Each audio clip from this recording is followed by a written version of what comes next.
नमस्कार, आप देख रहे हैं न्यूज़ 18 का डिजिटल प्लेटफॉर्म और मैं हूं आपके साथ शिवानी राज।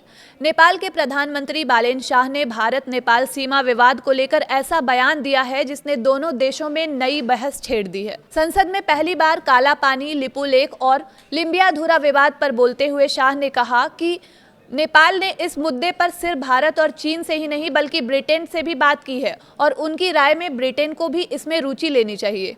सीमा विवाद पर उनके दिए बयान में नेपाल में भी हलचल मच गई है, लेकिन आज हम उस मुद्दे पर बात करके आखिर भारत और नेपाल के बीच के सीमा विवाद में ब्रिटेन को बीच में लाने की मांग बालेन शाह क्यों कर रहे हैं, क्योंकि ये मांग ऐसी है जिस पर भारत कभी भी तैयार नहीं होने वाला। बालेन शाह का तर्क है कि विवाद की जड़ 1816 की सुगौली संधि में है। ये वही समझौता था जो एंग्लो नेपाल युद्ध में नेपाल की हार के बाद ब्रिटिश ईस्ट इंडिया कंपनी के साथ हुआ था। शाह का कहना है कि चूंकि सीमा निर्धारण ब्रिटिश शासन के दौरान हुआ था, इसलिए ब्रिटेन को इस मुद्दे पर दिलचस्पी लेनी चाहिए। हालांकि भारत लंबे समय से इस तर्क को स्वीकार नहीं करता।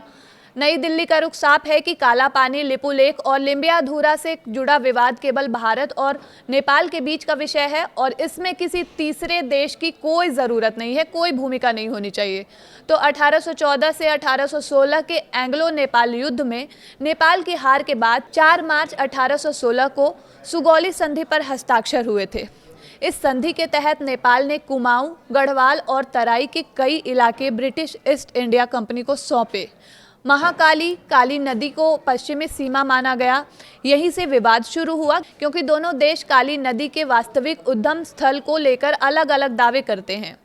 भारत का कहना है कि काला पानी, लिपू लेक और आसपास का इलाका हमेशा से उत्तराखंड का हिस्सा रहा है और दशकों से वहां भारतीय प्रशासनिक नियंत्रण है। तो इस खबर पर आपकी क्या राय है, आप हमें कमेंट बॉक्स में बता सकते हैं और इसी तरह की तमाम खबरों के लिए आप जुड़े रहिए न्यूज़ 18 के साथ। तब तक के लिए धन्यवाद।